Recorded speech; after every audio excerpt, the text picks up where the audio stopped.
Hello aspirants, welcome to Rudras learning platform. Bharat के प्राचीन इतिहास के घटना चक्र के एमसीक्यू सीरीज में हमारा अगला टॉपिक है छठी शती ईसा पूर्व की राजनीतिक दशा।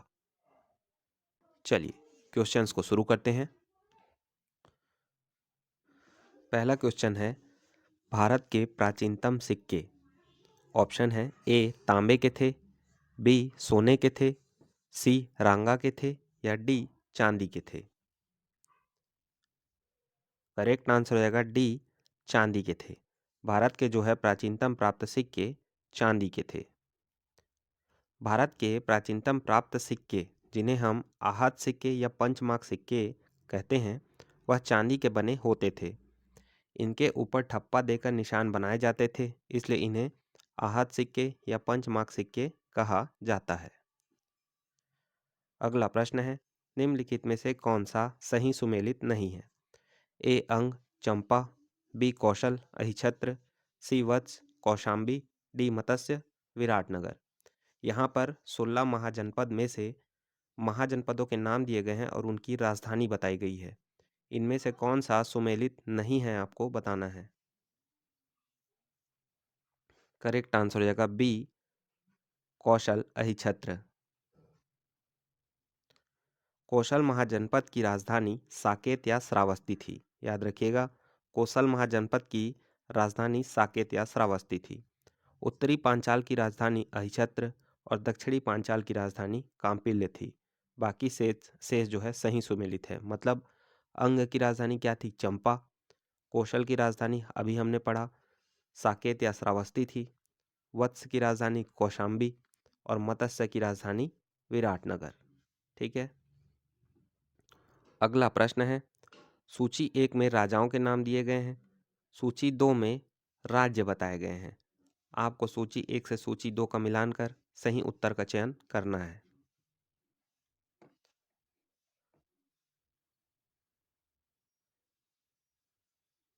करेक्ट आंसर हो जाएगा यहाँ पर सी।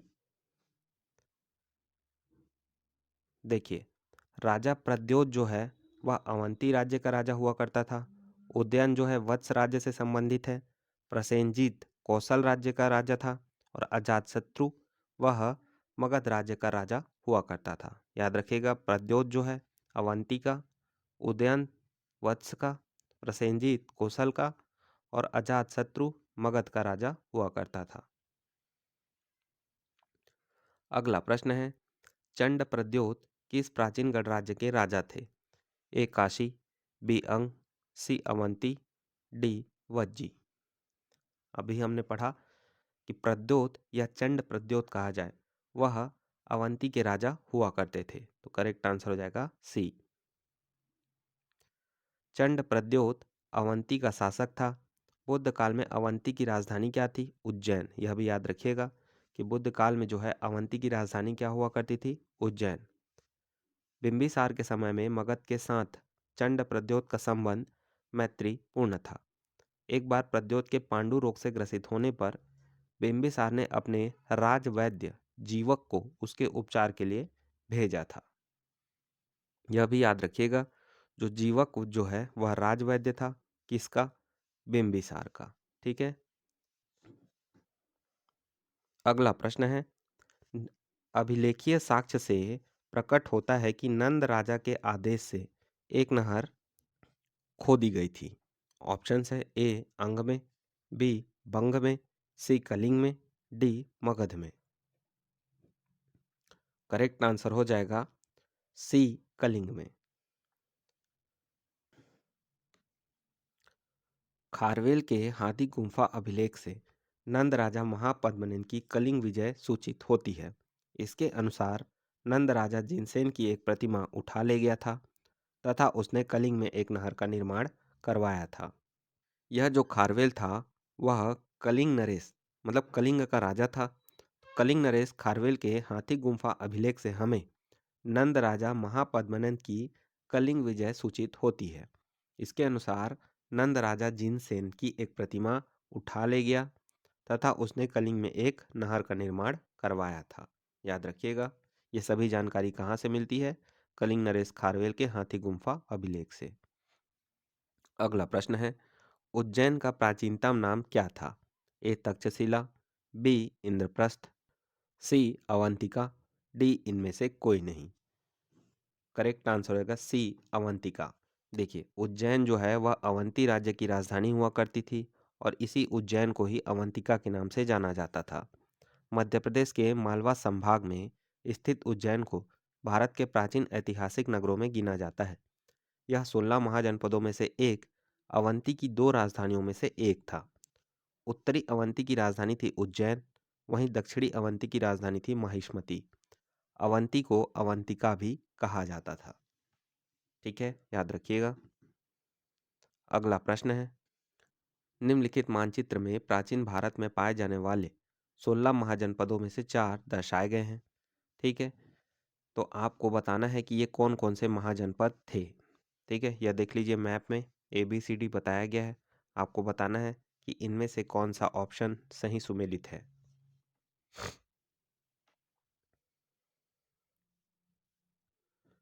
चलिए आंसर देखते हैं। यहाँ पर सही आंसर हो जाएगा सी। याद रखेंगे, जो मत्स्य है वह राजस्थान के जयपुर क्षेत्र में पड़ता था। इसके अलावा अवंती जो कि उज्जैन के आसपास पड़ती थी। ठीक है, अवंती अवंती की राजधानी उज्जैन, तो आप समझ ही जाएंगे। ठीक है कि ये वाला क्षेत्र जो है अवंती हो जाएगा। वत्स, वत्स देखिए वह आज के इलाहाबाद के आसपास पड़ता है। ठीक है, तो वत्स यहाँ पर हो गया। और वहीं अंग जो है वह बिहार में पड़ता है। ठीक है, याद रखेंगे।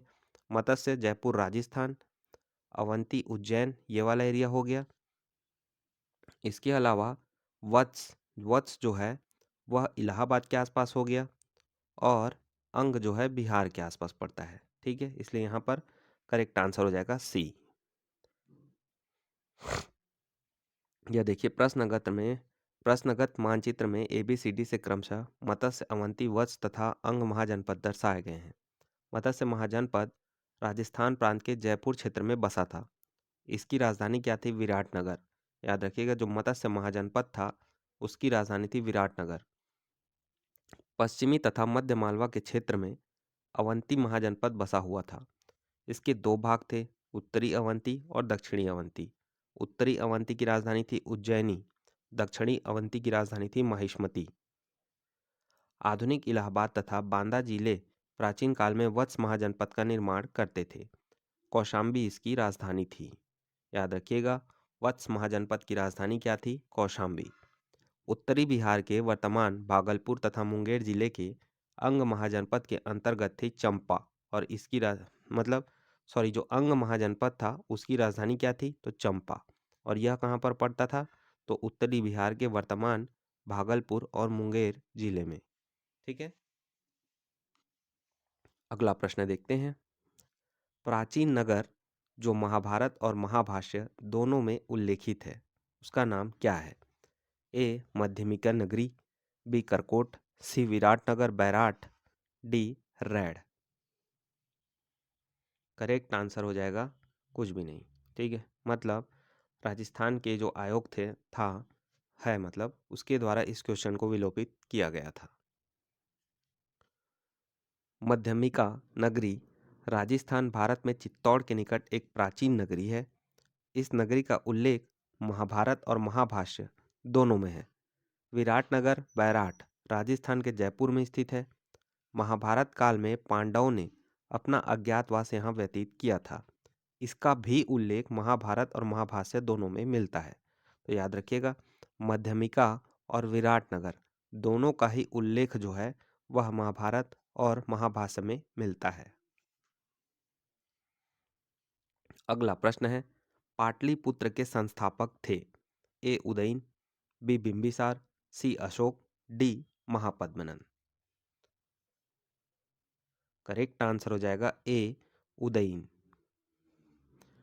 पाटलिपुत्र की स्थापना अजातशत्रु के उत्तराधिकारी उदयन ने गंगा और सोन नदी के संगम पर एक किला बनाकर किया था। इसने मगध साम्राज्य की राजधानी राजगृह से पाटलिपुत्र स्थानांतरित की।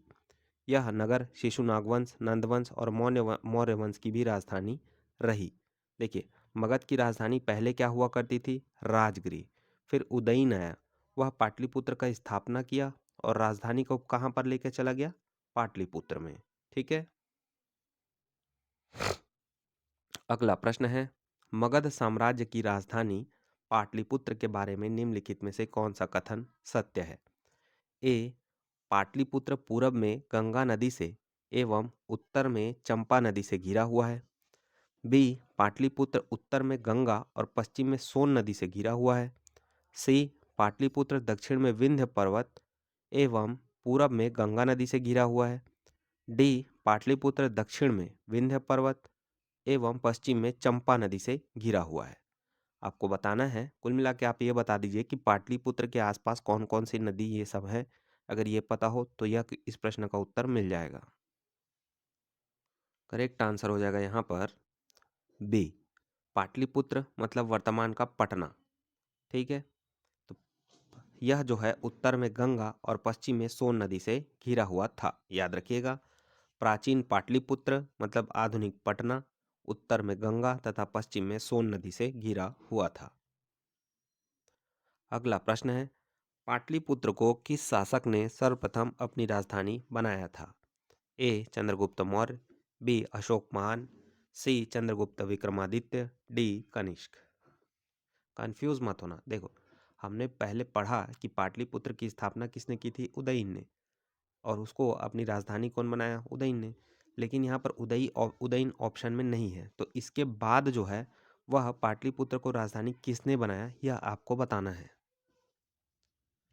करेक्ट आंसर हो जाएगा ए, चंद्रगुप्त मौर्य। वस्तुतः पाटलिपुत्र की स्थापना गंगा एवं सोन नदी के संगम पर हर्यक वंशीय शासक उदयन ने की थी एवं अपनी राजधानी राजगृह से पाटलिपुत्र स्थानांतरित की, किंतु विकल्प में उदयन नहीं है, अतः दिए गए विकल्पों में चंद्रगुप्त मौर्य सही उत्तर होगा। अगला प्रश्न है, निम्नलिखित में से किस राजा ने पाटलिपुत्र बसाया था? फिर वही सेम क्वेश्चन। ठीक है, यहाँ पर उदयन ने जो है पाटलिपुत्र की स्थापना की और इसे अपनी राजधानी बनाया था। अगला प्रश्न है, किस शासक द्वारा सर्वप्रथम पाटलिपुत्र का राजधानी के रूप में चयन किया गया था? सेम, हर्यक वंशीय शासक उदयन। अगला प्रश्न है, उदयन वासवदत्ता की दंत कथा संबंधित है? ए, उज्जैन से। बी, मथुरा से। सी, माहिष्मति से। डी, कौशाम्बी से। करेक्ट आंसर हो जाएगा ए, उज्जैन से। उदयन वासवदत्ता की दंत कथा उज्जैन से संबंधित है, याद रखिएगा। उदयन वासवदत्ता जो है वह उसकी दंत कथा उज्जैन से संबंधित है। इस कथा को महाकवि भास ने अपने नाटक स्वप्न वासवदत्तम में वर्णित किया है। इस नाटक में वत्स नरेश उदयन तथा अवंती नरेश प्रद्योत की पुत्री वासवदत्ता की प्रेम कथा का वर्णन है। ये कथा उस समय की है जब उदयन उज्जैनी के कारागार में कैद में थे। याद रखिएगा, उदयन वासवदत्ता की दंत कथा जो है वह उज्जैन से संबंधित है। इस कथा को महाकवि भास ने अपने नाटक स्वप्न वासवदत्तम में वर्णित किया है। इस नाटक में वत्स नरेश उदयन तथा अवंती नरेश प्रद्योत की पुत्री वासवदत्ता की प्रेम कथा का वर्णन है। ठीक है। अगला प्रश्न है, प्रथम मगध साम्राज्य का उत्कर्ष किस शताब्दी में हुआ था? ए, ईसा पूर्व 4वीं शताब्दी। बी, ईसा पूर्व 6वीं शताब्दी। सी, ईसा पूर्व 2री शताब्दी। डी, ईसा पूर्व 1ली शताब्दी। करेक्ट आंसर हो जाएगा बी, ईसा पूर्व 6वीं शताब्दी। मगध साम्राज्य का उत्कर्ष ईसा पूर्व 6वीं शताब्दी में हुआ था। इस साम्राज्य की महत्ता का वास्तविक संस्थापक राजा बिंबिसार था। यह हर्यक वंश कुल से संबंधित था। अगला प्रश्न है, निम्नलिखित में से कौन सा एक ईसा पूर्व 6वीं शताब्दी में प्रारंभ में भारत का सर्वाधिक शक्तिशाली नगर राज्य था? A, Gandhar. B, Kamboj. C, Kashi. D, Magadh. Correct answer हो जाएगा डी, मगध। ईसा पूर्व छठी शताब्दी के प्रारंभ में मगध भारत का सर्वाधिक शक्तिशाली नगर राज्य था। कई जातकों में इसके समकालीन शहरों की अपेक्षा इसकी समृद्धि एवं संपन्नता का साक्ष्य मिलता है। मगध की कौशल, अंग एवं काशी काशी के साथ लंबी प्रतिद्वंदता थी। इनमें सर्वोच्चता के लिए लंबा संघर्ष चला और मगध अंततः सफल रहा। याद रखिएगा, जो है ईसा पूर्व छठी शताब्दी के प्रारंभ में मगध जो है वह भारत का सर्वाधिक शक्तिशाली नगर राज्य था। अगला प्रश्न है, प्रारंभिक गणतंत्र में कौन सा नहीं था? ए शाक्य, बी लिच्छवी, सी यौधेय, डी उपर्युक्त सभी। इस प्रश्न को विलोपित किया गया था। बुद्ध काल में गंगा घाटी में कई गणराज्यों के अस्तित्व के प्रमाण मिलते हैं, जो इस प्रकार हैं। कौन कौन से? कपिलवस्तु के शाक्य, सुमारगिरी के भग, तीसरा अलकप्प के बुली, फिर केसपुत्र के कलाम, रामगाम के कोलीय, कुशीनारा के मल, पाव के मल, पिप्पलीवन के मौर्य, वैशाली के लिच्छवी, मिथिला के विदेह। यौधेय गणतंत्र का पहला उल्लेख पाणिनि ने किया है। बाद में समुद्रगुप्त की प्रयाग प्रशस्ति में भी यौधेय गणतंत्र पर समुद्रगुप्त की विजय की सूचना प्राप्त होती है। इस प्रकार यह गणतंत्र 4वीं शताब्दी ईसा पूर्व से गुप्त काल तक विद्यमान था। अगला प्रश्न है, विश्व का पहला गणतंत्र वैशाली में किसके द्वारा स्थापित किया गया? ए मौर्य, बी नंद, सी गुप्त, डी लिच्छवी। करेक्ट आंसर हो जाएगा डी लिच्छवी। वैशाली के लिच्छवियों ने विश्व का पहला गणतंत्र स्थापित किया था। वैशाली बुद्ध काल का सबसे बड़ा तथा शक्तिशाली गणराज्य था। लिच्छवी वज्जी संघ में सर्व प्रमुख थे। अगला प्रश्न है, ईसा पूर्व छठी सदी में विश्व की प्रथम गणतंत्रात्मक व्यवस्था कहाँ थी? ए वैशाली में, बी एथेंस में, सी स्पार्टा में, डी पाटलिपुत्र में। अभी जस्ट हमने पढ़ा कि लिच्छवियों के द्वारा विश्व की प्रथम गणतंत्रात्मक व्यवस्था जो है वैशाली में बनाई गई थी। अगला प्रश्न है, निम्नलिखित में से कौन सा युग्म उपयुक्त जोड़ी नहीं है? A Parshvanath Jnatrika, B Bindusar Shakya, C Skandagupta Maurya, D Chetak Lichchhavi. Correct answer हो जाएगा डी चेटक लिच्छवी। राजा चेटक लिच्छवी गणराज्य के राजा थे। इनकी पुत्री चेलना का विवाह मगध नरेश बिंबिसार से हुआ था। लिच्छवी वज्जी संघ के प्रधान वंशों में से एक था। अगला प्रश्न है, छठी शताब्दी ईसा पूर्व के 16 महाजनपदों के विषय में निम्नलिखित में से किस बौद्ध ग्रंथ में सूचना मिलती है? ए दीघनिकाय, बी त्रिपिटक, सी दीपवंश, डी अंगुत्तर निकाय। करेक्ट आंसर हो जाएगा डी अंगुत्तर निकाय। बौद्ध ग्रंथ अंगुत्तर निकाय में छठी शताब्दी ईसा पूर्व के 16 महाजनपदों की सूचना मिलती है। कौन कौन से? अंग, मगध, काशी, कौशल, वज्जी, मल्ल, चेदी, वत्स, कुरु, पांचाल, मत्स्य, सुरसेन, अस्मक, अवंती, गांधार और कंबोज।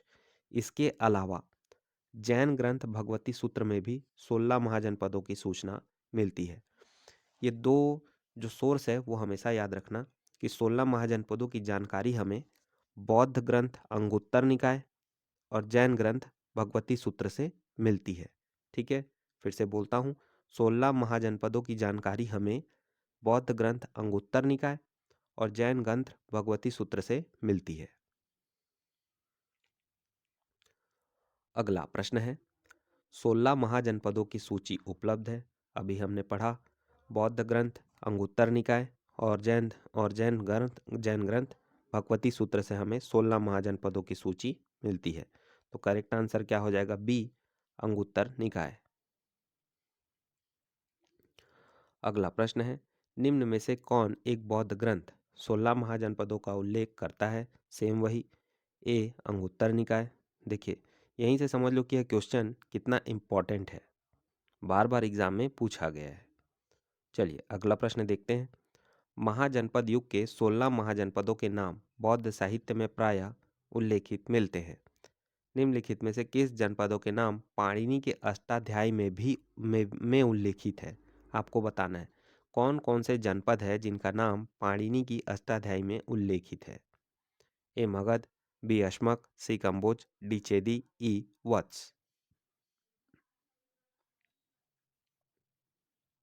चलिए आंसर देखते हैं। यहाँ पर हमारा आंसर हो जाएगा ए, बी और सी, मतलब मगध, अश्मक और कंबोज। पाणिनि संस्कृत भाषा के सबसे बड़े व्याकरण हुए हैं। व्याकरण मतलब इन्होंने ही सबसे पहले संस्कृत भाषा का व्याकरण तैयार किया था। इनका जन्म तत्कालीन उत्तर पश्चिम भारत के गांधार में हुआ था। इनके व्याकरण का नाम क्या था? तो अष्टाध्यायी। अष्टाध्यायी में यह प्रश्न बार बार पूछा जाता है, याद रखिएगा कि अष्टाध्यायी की रचना किसने की थी? तो पाणिनि ने। अष्टाध्यायी में 8 अध्याय तथा लगभग 4000 सूत्र हैं। पाणिनि ने अपने अष्टाध्यायी में 22 जनपदों का उल्लेख किया है। कौन कौन से? मगध, अश्मक, कंबोज, गांधार, शूरसेन आदि। इन पांचों के नाम खास करके याद रखिएगा, मगध, अश्मक, कंबोज, गांधार और शूरसेन। बौद्ध ग्रंथ अंगुत्तर निकाय और जैन ग्रंथ भगवती सूत्र में 16 महाजनपदों की सूची मिलती है। इस चीज को भी याद रखना कि पाणिनि के अष्टाध्यायी से हमें 22 जनपदों की जानकारी मिलती है, और वहीं बौद्ध ग्रंथ अंगुत्तर निकाय और जैन ग्रंथ भगवती सूत्र से 16 महाजनपदों की सूची मिलती है। अगला प्रश्न है, निम्न में से किन ग्रंथों में प्राचीन भारत के 16 महाजनपदों की सूची मिलती है? सेम वही प्रश्न, बौद्ध धर्म अंगुत्तर निकाय और जैन ग्रंथ भगवती सूत्र। तो 2 और 4 हमारा करेक्ट हो जाएगा। अगला प्रश्न देखिए, महाजनपद के अनुसार उत्तरी पांचाल की राजधानी स्थित है। ए हस्तिनापुर में, बी इंद्रप्रस्थ में, सी अहिछत्र में, डी मथुरा में। करेक्ट आंसर हो जाएगा सी, अहिछत्र में। उत्तरी पांचाल की राजधानी स्थित थी अहिछत्र में, और वहीं दक्षिणी पांचाल की राजधानी थी कांपिल्य में। याद रखिएगा, उत्तरी पांचाल की राजधानी अहिछत्र, दक्षिणी पांचाल की राजधानी कांपिल्य। हस्तिनापुर तथा इंद्रप्रस्थ कुरु की राजधानियां थी, जबकि मथुरा शूरसेन की राजधानी थी। देखिए 16 महाजनपद और उन सभी की राजधानियां याद होना बहुत जरूरी है। एग्जाम में डायरेक्टली पूछा जाता है कि किस महाजनपद की राजधानी कौन सी है। ठीक है, अगला प्रश्न देखते हैं।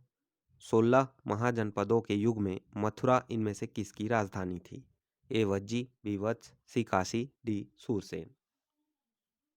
करेक्ट आंसर हो जाएगा डी सूरसेन। मथुरा, सूरसेन जो है, सूरसेन की राजधानी कौन सी? तो मथुरा। अगला प्रश्न, चंपा किस महाजनपद की राजधानी थी? ए मगध, बी वज्जी, सी कौशल, डी अंग। करेक्ट आंसर हो जाएगा डी अंग। अंग महाजनपद की राजधानी थी चंपा। उत्तरी बिहार के वर्तमान भागलपुर तथा मुंगेर जिले के अंग महाजनपद के अंतर्गत थे।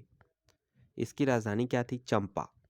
महाभारत और पुराणों में चंपा का प्राचीन नाम मालिनी प्राप्त होता है। यह भी याद रखिएगा कि महाभारत और पुराणों में जो चंपा है उसका प्राचीन नाम मालिनी प्राप्त होता है। दीघ निकाय के अनुसार इस नगर निर्माण की योजना वास्तुकार महागोविंद ने की थी। ठीक है, याद रखना, अंग अंग की राजधानी क्या थी? चंपा। चंपा को मालिनी के नाम से जाना जाता था। उसके वास्तुकार कौन थे? तो महागोविंद।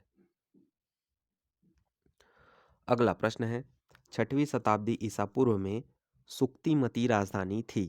ए पांचाल, बी कुरु की, सी चेदी की, डी अवंती की। करेक्ट आंसर हो जाएगा सी, चेदी की। चेदी महाजनपद तो अपने छत्तीसगढ़ वासी जानते ही होंगे। ऐसा माना गया है कि इसी के अपभ्रंश से हमारे छत्तीसगढ़ का नाम पड़ा था। ठीक है, तो चेदी महाजनपद की राजधानी तो आप जरूर याद रखिए। ठीक है, तो ये क्या हो जाएगा? चेदी महाजनपद की राजधानी शुक्तिमती। ठीक, छठी शताब्दी ईसा पूर्व में आधुनिक बुंदेलखंड के पूर्वी तथा उसके समीपवर्ती भागों में चेदी महाजनपद स्थित था। इसकी राजधानी क्या थी? सोत्थीवती थी, जिसकी पहचान महाभारत के सुक्तिमती से की जाती है। याद रखिएगा, हो सकता है कई फ्यूचर में ऑप्शन सुक्तिमती ना देकर सोत्थीवती दे दिया जाए। वैसे भी दोनों सिमिलर वर्ड्स हैं, ठीक है, पता चल ही जाएगा। सोत्थीवती, सुक्तिमती, सोत्थीवती, सुक्तिमती दोनों सिमिलर लग रहे हैं, ठीक है। अगला प्रश्न है, गोदावरी नदी के तट पर स्थित महाजनपद था। ए अवंती, बी वत्स, सी असक, डी कंबोज। देखिए, गोदावरी नदी जो है वह दक्षिण भारत में बहती है। तो 16 महाजनपदों में एकमात्र महाजनपद था जो दक्षिण भारत में थी, ठीक है। अगर यह पता हो तो यह आंसर आपको आसानी से पता चल जाएगा। करेक्ट आंसर हो जाएगा सी असक, या कई जगह दिया होता है अस्मक। बौद्ध ग्रंथ अंगुत्तर निकाय तथा जैन ग्रंथ भगवती सूत्र में छठी शताब्दी ईसा पूर्व में वर्णित 16 महाजनपदों में अस्यक या अश्मक नर्मदा नदी तथा गोदावरी नदियों के मध्य स्थित था, जिनकी राजधानी पैठन, पोतन या पोटली थी, ठीक है, याद रखिएगा। अगला प्रश्न है, छठी शताब्दी ईसा पूर्व का मत्स्य महाजनपद स्थित था।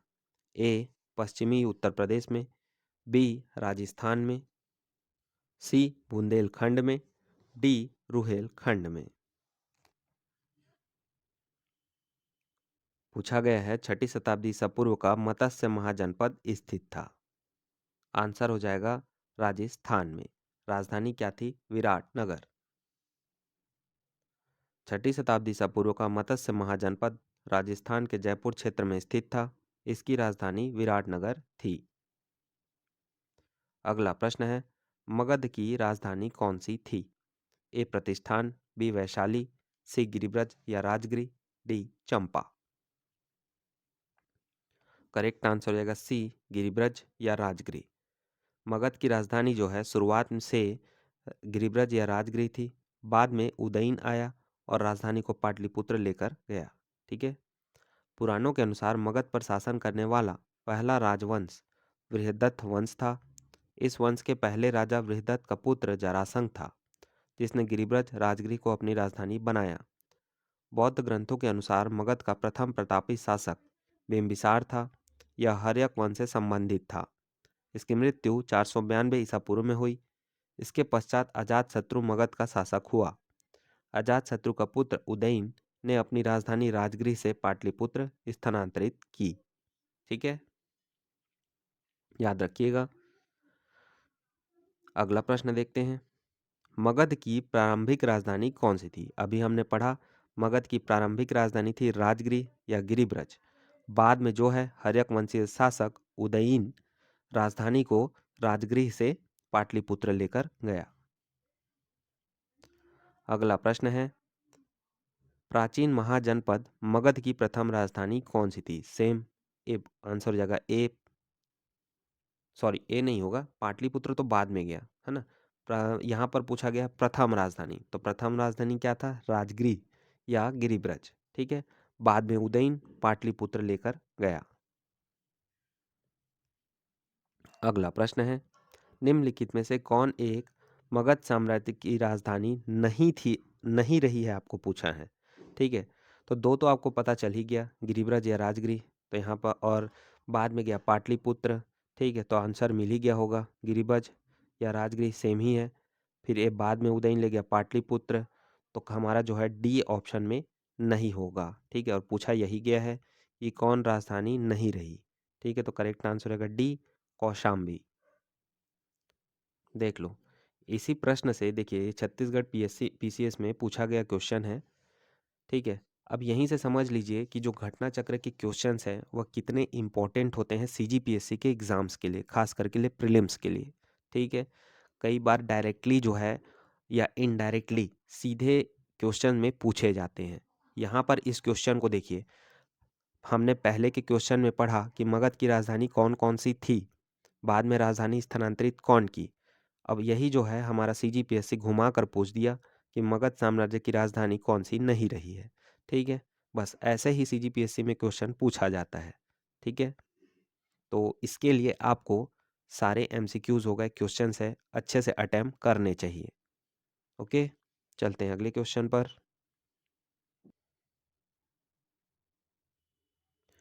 अगला प्रश्न है, प्राचीन श्रावस्ती का नगर विन्यास किस आकृति का है?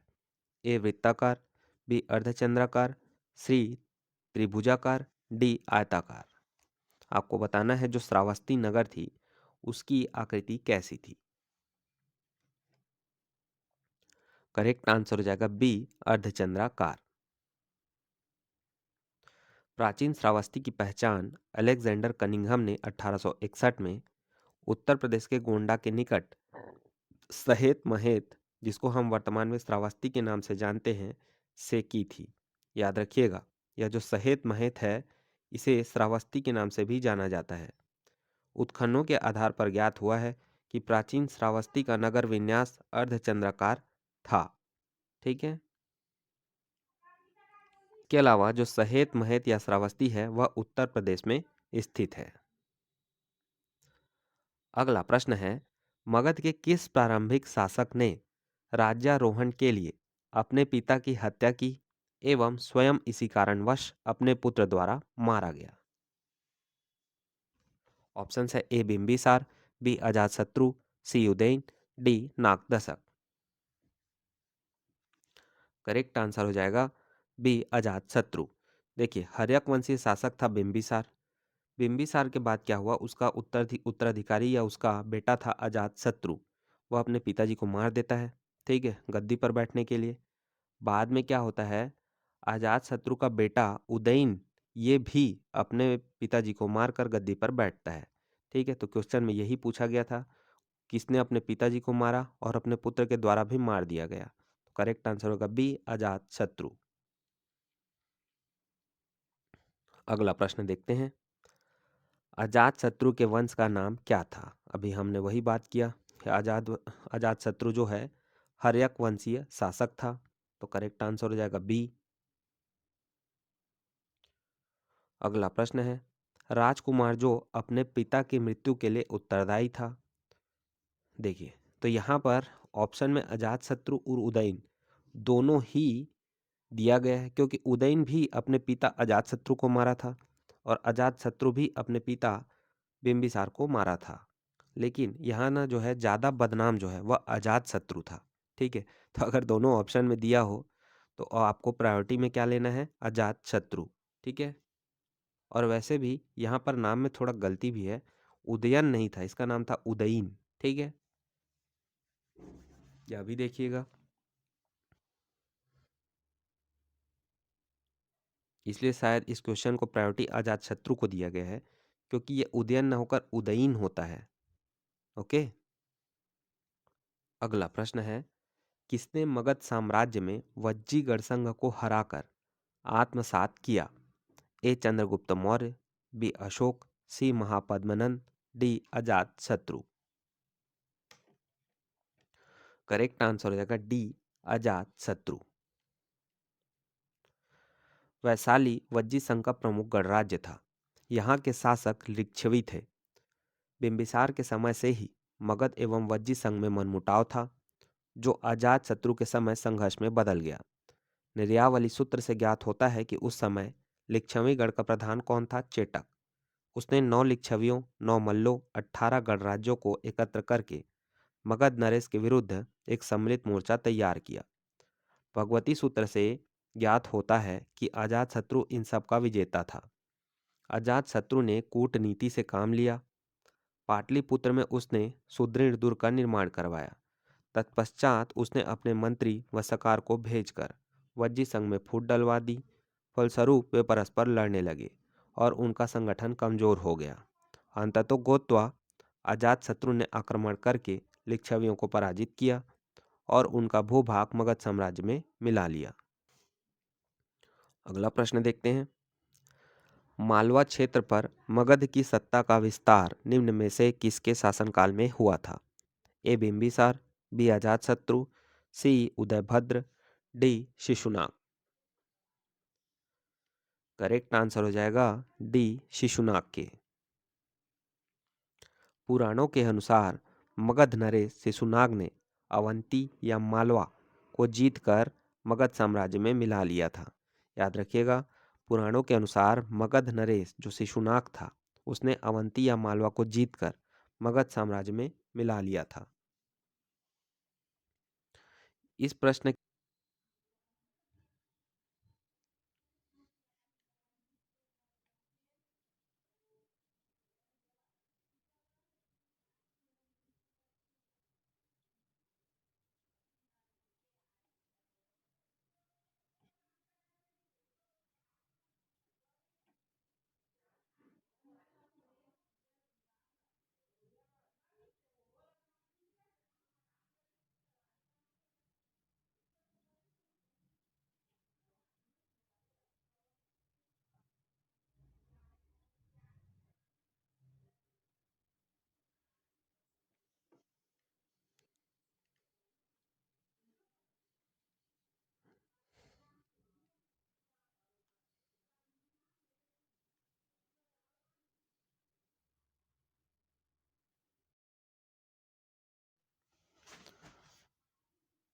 यहाँ पर इस प्रश्न को विलोपित किया गया था।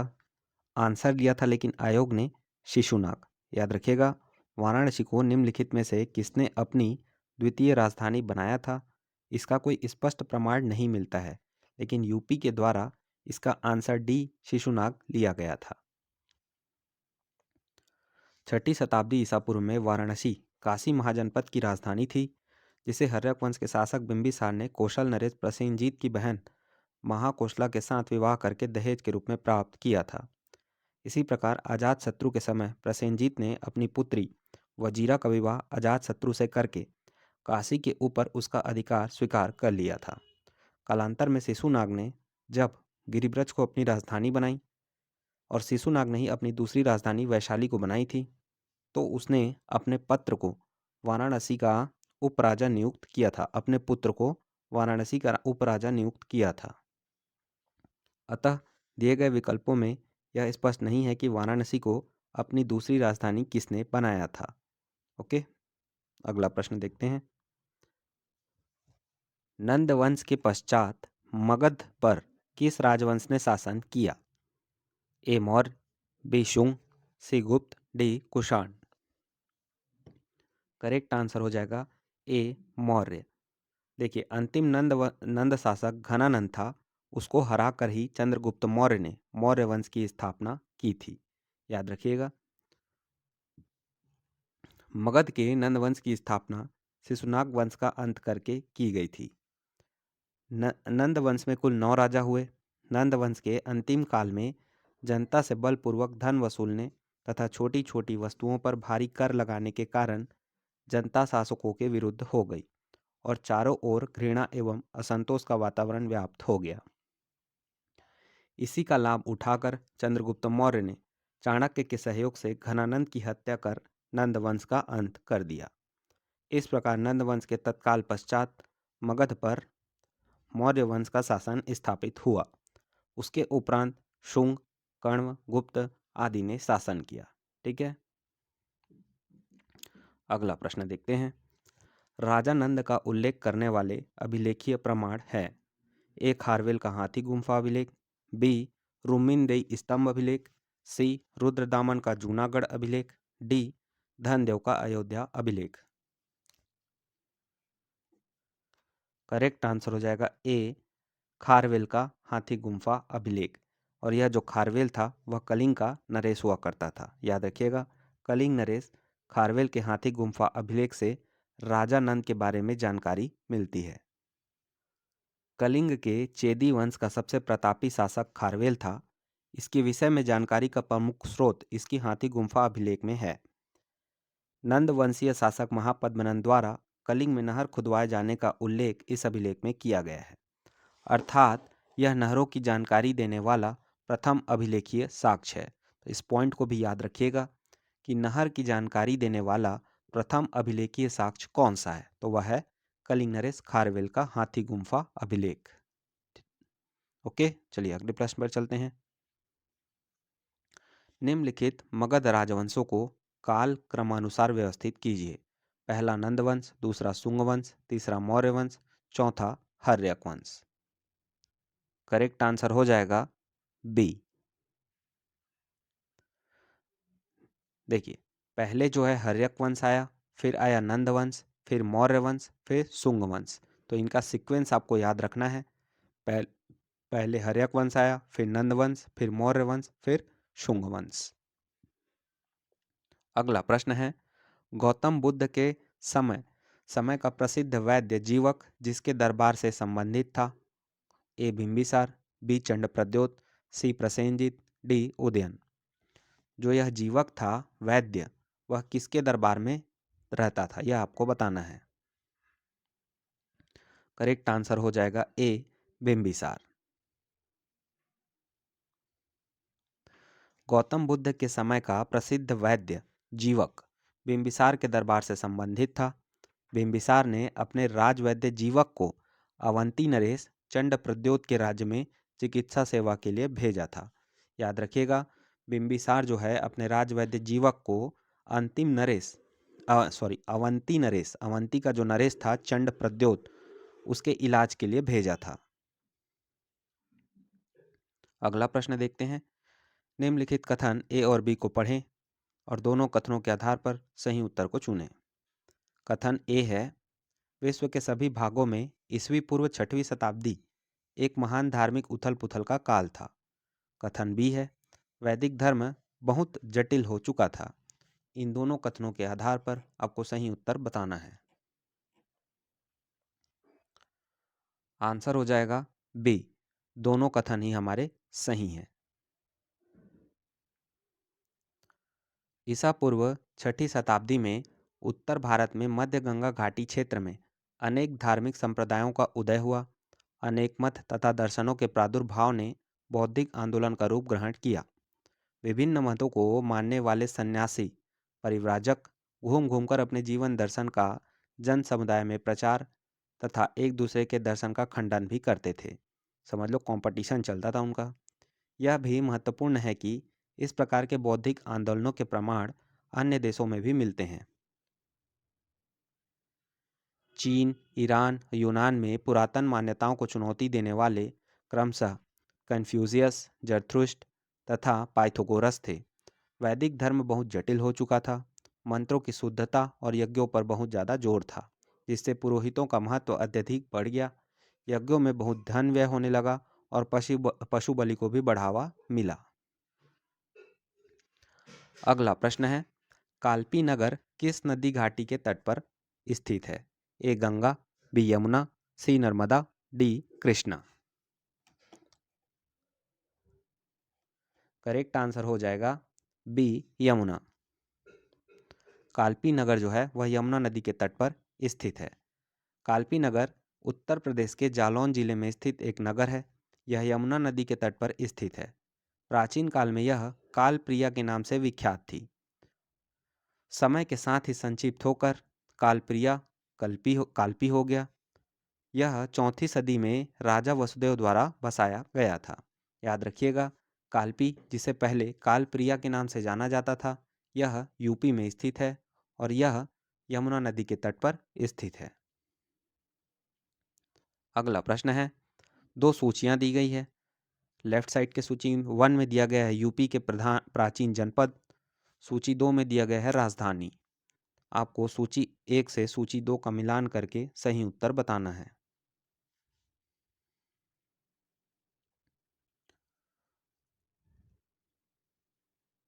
करेक्ट आंसर हो जाएगा बी। देखिए, कुरु जनपद था, ठीक है। ये सभी यूपी के जनपद हैं, है ना, उत्तर प्रदेश के। कौन कौन से? कुरु, पांचाल, कौशल और वत्स। कुरु की राजधानी क्या थी? इंद्रप्रस्थ। पांचाल की राजधानी अहिछत्र। इसके अलावा पांचाल का जो है दक्षिण दो पांचाल की ना दो राजधानी हुआ करती थी। उत्तरी पांचाल का अहिछत्र और दक्षिणी पांचाल का कांपिल्य। कौशल की राजधानी साकेत या श्रावस्ती। वत्स की राजधानी कौशाम्बी। याद रखिएगा, कुरु की राजधानी इंद्रप्रस्थ, पांचाल की दो राजधानियां थी, उत्तरी पांचाल का अहिछत्र और दक्षिणी पांचाल का कांपिल्य। कौशल की राजधानी साकेत या इसी को श्रावस्ती भी कहा जाता है। वत्स की राजधानी कौशाम्बी। ओके, चलिए अगले प्रश्न पर चलते हैं। अगला प्रश्न भी सेम उसी पैटर्न का है। एक सूची 1 में दिए गए हैं महाजनपद, सूची 2 में दी गई है राजधानी। आपको सूची 1 से सूची 2 का मिलान करके सही उत्तर बताना है।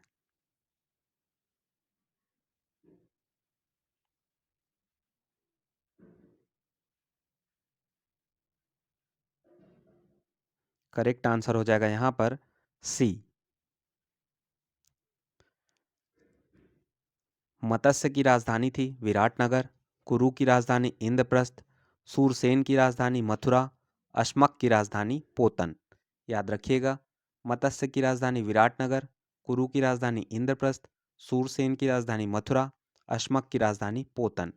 देखिए 16 के 16 जो महाजनपद थे उनकी राजधानियों के नाम याद होना बहुत जरूरी है। ऐसे ही कूट में या तो डायरेक्टली क्वेश्चन पूछ दिया जाता है। ठीक, तो ये जो टॉपिक है वो काफ़ी इम्पोर्टेंट है। अगला प्रश्न है, निम्नलिखित में से कौन सा एक सही सुमेलित नहीं है, आपको बताना है। वही जनपद और राजधानी दिया हुआ है, कौन सा सही सुमेलित नहीं है आपको बताना है। कंबोज का राजपुर या हाटक, अस्मक का पोतन या पोटिल, सूरसेन का कौशाम्बी, कौशल का श्रावस्ती। इनमें से कौन सा सही नहीं है आपको बताना है।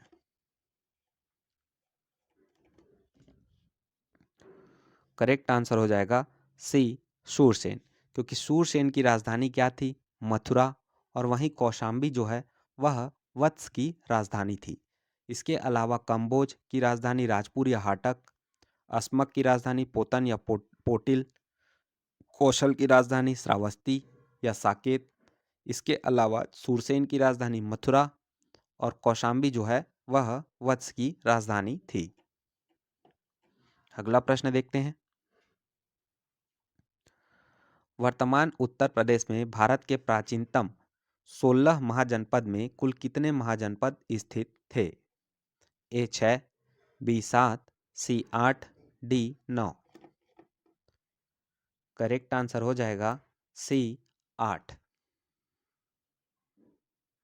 प्राचीन काल में भारत में एक ही शिल्प अथवा व्यवसाय करने वालों के समूह को श्रेणी की संज्ञा प्रदान की गई है। इनके उद्भव का एक महत्वपूर्ण कारण उत्तर वैदिक काल में उद्योग धंधों का स्थानीयकरण था। सॉरी, ये दूसरे क्वेश्चन का एक्सप्लेनेशन हो गया। यहाँ पर 16 महाजनपद वाला ये है। 6ठी शताब्दी ईसा पूर्व के दौरान के जो 16 महाजनपदों में से 8 महाजनपद वर्तमान उत्तर प्रदेश में स्थित थे। इनके नाम इस प्रकार हैं, कौन कौन से, कुरु, पांचाल, काशी, कौशल, सूरसेन, चेदी, वत्स और मल। ये सभी 8 महाजनपद जो हैं उत्तर प्रदेश में स्थित थे। इन 16 महाजनपदों का उल्लेख बौद्ध ग्रंथ अंगुत्तर निकाय, इसके अलावा जैन धर्म भगवती सूत्र में मिलता है। ठीक है, अगला प्रश्न देखते हैं। निम्नलिखित में से कौन सा एक कथन प्राचीन भारत की श्रेणी व्यवस्था के बारे में असत्य है, आपको बताना है। ए, श्रेणी व्यापारियों और कारीगरों का संगठन थी। बी, उत्पादित वस्तुओं की गुणवत्ता और कीमत संबंधित श्रेणी द्वारा निर्धारित की जाती थी। सी, श्रेणी अपने सदस्यों के आचरण पर भी नियंत्रित रखा करती थी। डी, श्रेणी व्यवस्था मात्र उत्तर भारत में प्रचलित थी। आपको श्रेणी व्यवस्था से रिलेटेड कौन सा कथन असत्य है आपको बताना है। करेक्ट आंसर हो जाएगा डी, क्योंकि श्रेणी व्यवस्था जो है मात्र उत्तर भारत में प्रचलित नहीं थी। भारत के साथ साथ यह जो है श्रेणी व्यवस्था दक्षिण भारत में भी प्रचलित थी।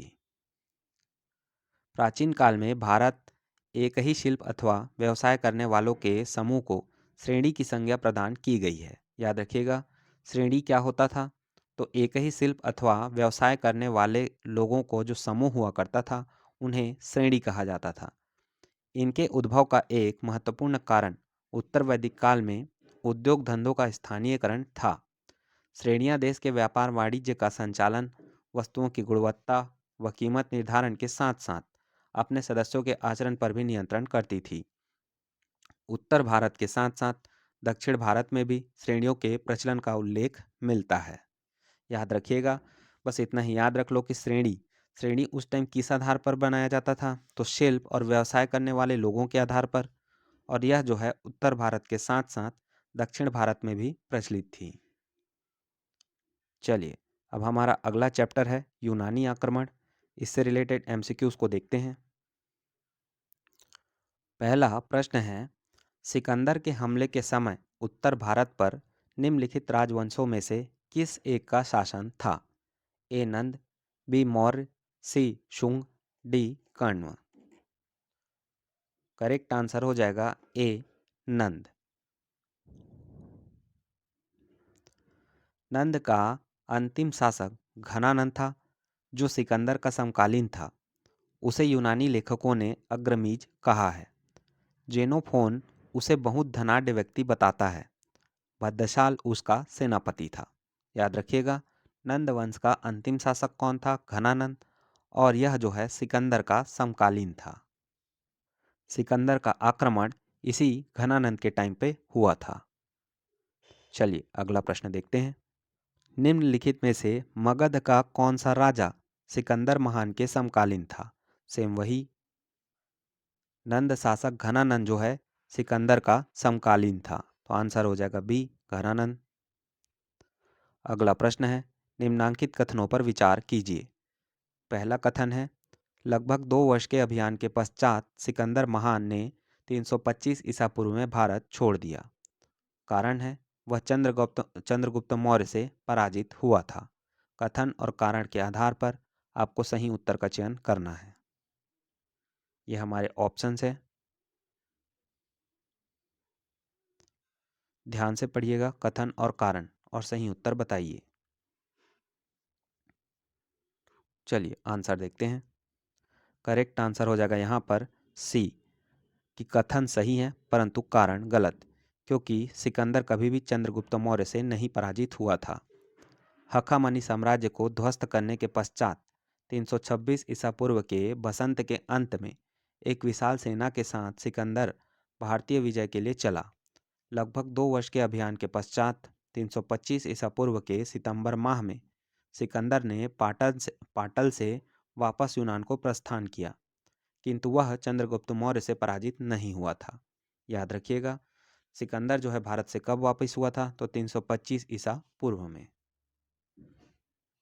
अगला प्रश्न है, युद्ध भूमि में बड़ी संख्या में सैनिकों के मारे जाने अथवा आहत हो जाने के बाद किस भारतीय गण अथवा राज्य की स्त्रियों ने सिकंदर के विरुद्ध शस्त्र धारण किया था? ए अभिसार, बी ग्लौसाई, सी कठ, डी मस्सग। करेक्ट आंसर हो जाएगा डी मस्सग। सिकंदर के आक्रमण के समय अश्वक एक सीमांत गणराज्य था, जिसकी राजधानी क्या थी? मस्सग। यूनानी लेखकों के अनुसार सिकंदर के विरुद्ध हुए युद्ध में बड़ी संख्या में पुरुष सैनिकों के मारे जाने के पश्चात यहाँ की स्त्रियों ने शस्त्र धारण किया था। याद रखिएगा, सिकंदर के आक्रमण से परेशान होकर अश्वक की राजधानी मस्सक की स्त्रियों ने शस्त्र धारण किया था। अगला प्रश्न है, भारत में सिकंदर की सफलता निम्न कारणों से थी। पहला, उस समय भारत में कोई केंद्रीय सत्ता नहीं थी। दूसरा, उसकी फौज बेहतर थी।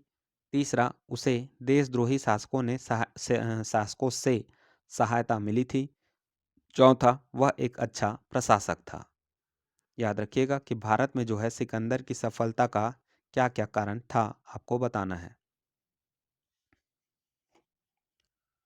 करेक्ट आंसर हो जाएगा यहाँ पर बी 1, 2 और 3। ये तीनों कथन सही हैं। चौथा जो है वह एक अच्छा प्रशासक था, यह कथन गलत है।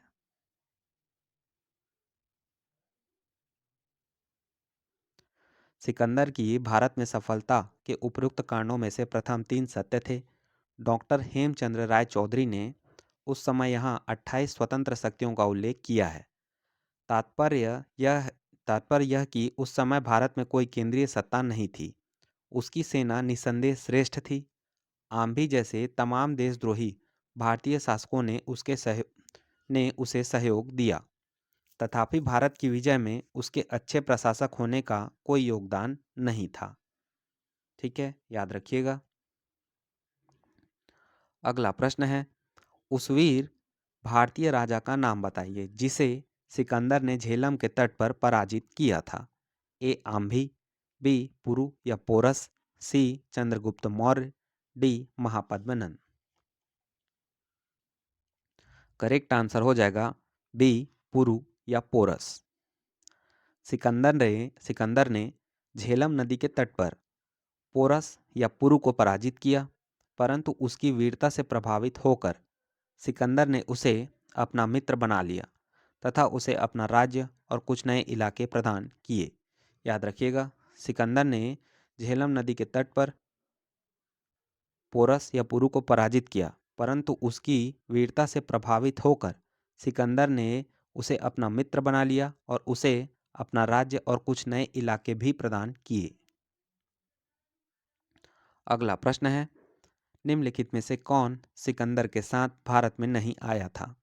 ए निरियाकस, बी आनेसिक्रेटस, सी डाइमेकस, डी अरिस्टोब्यूलस। करेक्ट आंसर हो जाएगा सी डाइमेकस। डाइमेकस सिकंदर के साथ भारत नहीं आया था। स्ट्रेबो के अनुसार सीरिया के राजा एंटियोकस ने डाइमेकस नामक अपना एक राजदूत बिंदुसार की राज्यसभा में भेजा था। यह जो डाइमेकस है वह बिंबिसार के दरबार में गया था। इसके अलावा सिकंदर के साथ आने वाले कौन कौन थे? तो निरियाकस, आनेसिक्रेटस और एरिस्टोबुलस। यह जो डाइमेकस था वह सीरिया के राजा एंटियोकस का राजदूत था और वह बिंदुसार के दरबार में आया था। अब हम आगे 2023-24 के जो घटना चक्र के अपडेटेड क्वेश्चंस हैं उनको देखते हैं। क्वेश्चन है, प्राचीन काल में गंगा के दक्षिण क्षेत्र को क्या कहा जाता था? ए अनर्त, बी तक्षशिला, सी चोल, डी उपयुक्त में से एक से अधिक, ई उपयुक्त में से कोई नहीं। करेक्ट आंसर हो जाएगा सी चोल। प्राचीन काल में गंगा के दक्षिण क्षेत्र को चोल कहा जाता था। प्राचीन काल में गंगा के दक्षिण का क्षेत्र मगध के नाम से जाना जाता था। तक्षशिला सिंधु और झेलम नदी के बीच स्थित था। चोल जो है गोदावरी नदी के दक्षिण में स्थित था और अनर्त प्राचीन भारत में वैदिक कालीन एक साम्राज्य था। याद रखिएगा, यहाँ पर जो है उत्तर भले ही सी चोल को लिया गया है। प्राचीन काल में गंगा के दक्षिण क्षेत्र को क्या कहा जाता था? तो आंसर लिया गया है सी चोल। लेकिन वास्तविकता में जो है प्राचीन काल में गंगा के दक्षिण का जो क्षेत्र है वह मगध के नाम से जाना जाता था। वहीं तक्षशिला जो है वह सिंधु और झेलम नदी के बीच स्थित था। चोल जो है गोदावरी नदी के दक्षिण में स्थित था और अनर्थ प्राचीन भारत में वैदिक कालीन एक साम्राज्य था। ठीक है, याद रखिएगा। अगला प्रश्न है, प्रारंभिक वैदिक काल के दौरान कौन सा शहर प्राचीन मगध साम्राज्य की राजधानी के रूप में कार्य करता था? सिंपली आपको मगध की राजधानी का नाम बताना है। ऑप्शन है A Rajgriha, B Champa, C Vaishali, D Pataliputra. Correct answer हो जाएगा ए राजगृह, जो कि वर्तमान में बिहार में स्थित है। प्रारंभिक वैदिक काल के दौरान राजगृह, वर्तमान राजगीर, प्राचीन मगध साम्राज्य की राजधानी के रूप में कार्य करता था। मगध का पहला शासक राजवंश बृहदत्त था। बृहदत्त वंश था। ठीक है, मगध में मतलब जो पहला राजवंश आया वह बृहदत्त वंश आया, जिसका संस्थापक बृहद्रथ था। बृहदत्त का उल्लेख ऋग्वेद में प्राप्त होता है। महाभारत में यहाँ के शासक के रूप में जरासंघ का उल्लेख प्राप्त होता है। 6ठी शताब्दी ईसा पूर्व में हर्यक वंशी शासक बिंबिसार के नेतृत्व में मगध साम्राज्य का पुनरुत्थान हुआ था।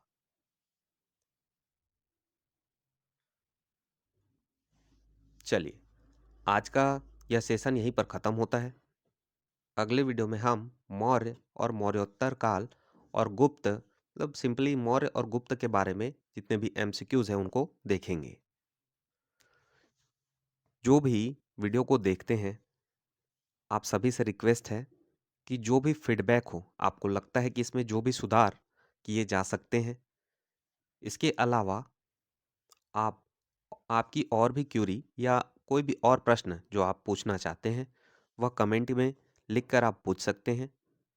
और आप सभी से एक रिक्वेस्ट और है कि चैनल को सब्सक्राइब करें और वीडियो को लाइक करें और ज़्यादा से ज़्यादा शेयर करें। ठीक है? चलिए मिलते हैं नेक्स्ट वीडियो में। Thank you for watching. Bye bye.